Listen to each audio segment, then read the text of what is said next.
Hello friends, welcome back to my channel. অনেক দিন পরে তোমাদের সাথে ভিডিও শেয়ার করছি, তাও আবার এইভাবে মিন্স জাস্ট অফিস থেকে ফিরেছি এবং আমি স্নান করে রুমে এসেছি। তো ভাবলাম অনেক দিন এই চ্যানেলটায় আমি ভিডিও দিইনি। তো এসে দেখছি আমার দিদি এইভাবে বিছানা ঝেড়ে রেখেছে, আর তারপরে সাথে তরমুজও কেটে দিয়েছে, যেটা আমি খাচ্ছি।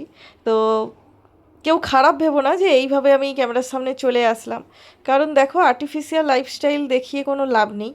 এটা এটা পার্সোনালি আমি মনে করি। তো আমি যেই রকমই, তোমরা সেইভাবেই আমাকে দেখো, আমি এটাই চাই। তো যাই হোক, আজকে ভিডিওটা তোমাদের সাথে শেয়ার করছি অনেক দিন পরে। তো এখন আমি তরমুজ খেয়ে নিচ্ছি, তারপরে ফিরে আমাকে একটু পায়ে একটু ময়েশ্চারাইজ করতে হয়, তো তার জন্য আমি একটু তেল পায়ে মেখে নিচ্ছি, যেটা আমাকে খুব রিল্যাক্সেশন দেয়। তো তারপরে তারপরে হঠাৎ আমার দিদি ধুনো নিয়ে এসছে, বলছে দেখ তোকে আজকে মহারানীর মতো ট্রিটমেন্ট করে দিচ্ছি। কারণ আমরা জানি আগেকার দিনের রানীরা চুলে এরকম ধুনো নিত, তো আমার তো চুলই নেই ধুনো নিয়ে কোনো লাভও নেই, কিন্তু তাও ভালো।